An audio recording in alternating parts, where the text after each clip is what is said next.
Wala kayong audio, daddy. Ang gaganda ng mga sabi ko, it's really my honor Oh. to have this Pauline here this weekend. What's your first impression, Sir David? Ano first impression mo kay Paul? First of all, I feel ashamed. And the impression, she's beautiful. And like I said, Ang bango-bango, no? ang bango. Sabi ko nga, baka naman sabihin nyo, minaman niya ko. Then, akapin kong gano'n, no? Sabihin nyo, minaman Daddy, niya. pakiakap mo nga ako, dad. Teka muna. Parang mahal na yun. Daddy, pakiakap mo nga ako, daddy. Mahal na yun eh. Sabihin mo, akap ni Jenner Bin iyon. Yung kanina, akap mo yun eh. Yung akin, ho. Tatago ko ito kita.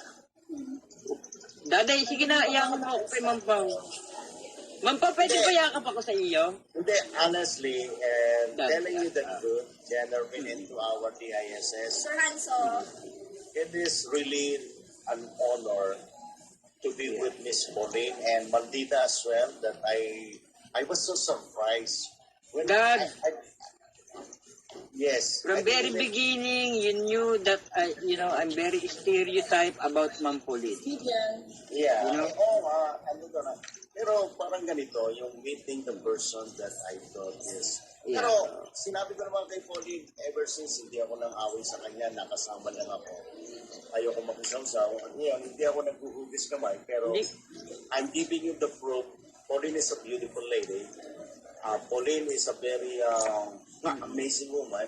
So, ano magagawa ko? So, hello, Brother Hanso. Brother Hanso, ito si Brother Hanso. Akapin ko si Pauline para sa iyo. Daddy, pakiakap mo yung sa akin muna, mamaya na kay Brother Hanso. Hindi, mga sumobra, mga sabihin nila, minaman niya ako ng city.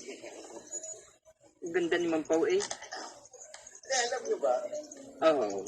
Alam niyo ba, General Benito, may DISS family, Admin Holding Win and Admin Lovely. Alam ko namang mauluwain kayo. Mami How, I'm sorry. At saka kay Joanne din Kasi sabi ko, kaibigan ko rin si Joanne. Sige, lagyan nila.